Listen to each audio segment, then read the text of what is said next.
നമസ്കാരം. നമുക്കിന്ന് സ്വപ്നത്തെക്കുറിച്ച് പറയാം.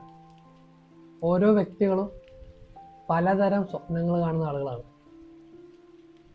ചില സ്വപ്നങ്ങൾ നമ്മളെ ചില കാര്യങ്ങൾ ചിന്തിപ്പിക്കും. ചില സ്വപ്നങ്ങൾ കണ്ടാൽ ചില ഫലങ്ങൾ ഉണ്ടാകും എന്നും നമുക്കറിയാം. അങ്ങനെ ഏതൊക്കെ സ്വപ്നങ്ങൾക്ക് എന്തെല്ലാമാണ് ഫലങ്ങൾ എന്ന് നമുക്കൊന്ന് നോക്കാം. പൊതുവായ ഫലങ്ങളാണ് ഇതെല്ലാം കേട്ടോ. പശുവിനെയും പശുക്കിടാവിനെയും സ്വപ്നത്തിൽ കണ്ടിട്ടുണ്ടെങ്കിൽ നിങ്ങൾക്ക് സ്വത്തും സമ്പത്തും ലഭിക്കാൻ പോകുന്നുവെന്ന് പറയാം.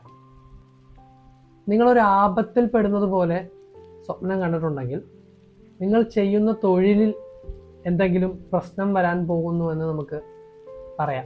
കാളീദേവിയെ സ്വപ്നത്തിൽ കണ്ടിട്ടുണ്ടെങ്കിൽ നിങ്ങൾക്ക് ചുറ്റുമുള്ള ആളുകളുടെ നിങ്ങളോടുള്ള മനോഭാവം, നിങ്ങളോടുള്ള പക തീരാൻ പോകുന്നുവെന്ന് നമുക്ക് പറയാം. വീടോ സ്വർണമോ തീയോ കണ്ടിട്ടുണ്ടെങ്കിൽ വീട്ടിലുള്ള പെൺകുട്ടികൾക്ക് അതത്ര നല്ല കാര്യമായിരിക്കില്ല. അമ്പലത്തിൽ പോകുന്നത് പോലെ സ്വപ്നം കണ്ടിട്ടുണ്ടെങ്കിൽ നിങ്ങളുടെ മോശം കാലം മാറി നല്ല കാലം വരാൻ പോകുന്നുവെന്ന് നമുക്ക് കരുതാം. നല്ല പാമ്പ് കടിക്കുന്നത് പോലെ സ്വപ്നം കണ്ടിട്ടുണ്ടെങ്കിൽ ശനിദോഷം മാറാൻ പോകുന്നുവെന്ന് നമുക്ക് കരുതപ്പെടാം. കുതിരയെ സ്വപ്നത്തിൽ കണ്ടിട്ടുണ്ടെങ്കിൽ സാമ്പത്തികമായിട്ട് ഉയരാനുള്ള സാധ്യതകളൊക്കെ ഉണ്ടാകാൻ പോകുന്നുവെന്ന് നമുക്ക് കരുതാം.